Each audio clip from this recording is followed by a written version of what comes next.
22 पर अभी टैली टिकी हुई है, लेकिन मोहित यहाँ पर जो एक्सपर्ट्स हैं, एनालिस्ट हैं, वो कह रहे हैं कि आने वाले वक्त में ये हो सकता है कि आम आदमी पार्टी में और ज्यादा फूट पड़े। क्या इस तरीके की संभावना आपको भी नजर आती है? क्या चुनाव से पहले भी कार्यकर्ताओं में, नेताओं में नाराजगी थी जो अब मुखर हो जाएगी?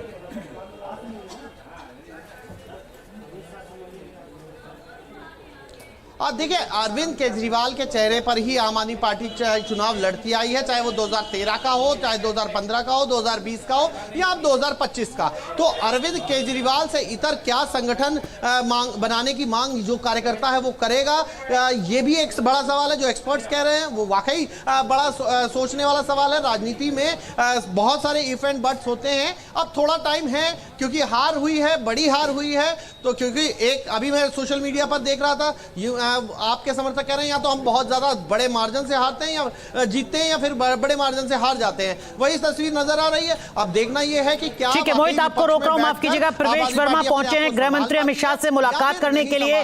तस्वीरें सामने आ रही हैं, जरा वो तस्वीरें दिखाते हैं। देखिए, तस्वीर आपको दिखा रहे हैं। प्रवेश वर्मा जैसे ही जीत का ऐलान हुआ उसके बाद पहुंचे गृह मंत्री अमित शाह से मिलने के लिए। एक बड़ी जीत है, प्रतीकात्मक तौर पर ही नहीं। अरविंद केजरीवाल जो नई दिल्ली विधानसभा सीट से चुनाव लड़ रहे थे, नई दिल्ली विधानसभा सीट जिसके बारे में 1993 से ये चुनावी मिथक रहा कि जो भी कोई राजनीतिक दल का नेता इस सीट से चुनाव जीतता है वही राज्य में सत्ता पर काबिज होता है। लेकिन इस बार अरविंद केजरीवाल को झटका लगा है। भारतीय जनता पार्टी के प्रवेश वर्मा जीते हैं और वो जो चुनावी मिथक है वो अभी भी लगातार कायम है, क्योंकि भारतीय जनता पार्टी ही सत्ता पर काबिज होती नजर आ रही है। 36 का जरूरी आंकड़ा बहुमत के, और उससे काफी ज्यादा 48 सीटों पर इस वक्त भारतीय जनता पार्टी बढ़त बनाए हुए। हमारे साथ एक और वरिष्ठ पत्रकार संतोष भारती जी भी जुड़ चुके हैं। संतोष सर, आपका भी बहुत बहुत स्वागत है। क्या आपने आकलन किया था कि इस तरीके की टैली हो सकती है दिल्ली की? नहीं, बिल्कुल नहीं सोचा था मैंने। मुझे लग रहा था कि फ़र्क होगा, लेकिन थोड़ा फ़र्क होगा और भारतीय जनता पार्टी का एज दिखाई दे रहा था। पर आम आदमी पार्टी इस बुरी तरह हारेगी ये तो मैंने नहीं सोचा था। मुझे कहने में कोई हिचक नहीं है। क्या इसके पीछे की वजह अब आपको नजर आती है सर? एक तो मोदी जी की से लड़ाई का जो दम केजरीवाल जी ने भरा, उन्होंने मोदी जी की स्टाइल नहीं अपनाई। मोदी जी ने बहुत सारी चीज़ें नहीं की, लेकिन उन्होंने कभी भी ये माफ़ी नहीं मांगी कि मैं ये नहीं कर पाया, अब मैं अगले 5 साल में ये करूँगा।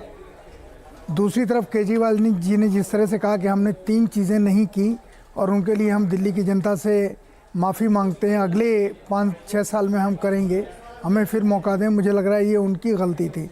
दूसरा, अरविंद केजरीवाल का अपने कार्यकर्ताओं के साथ संपर्क टूट चुका था।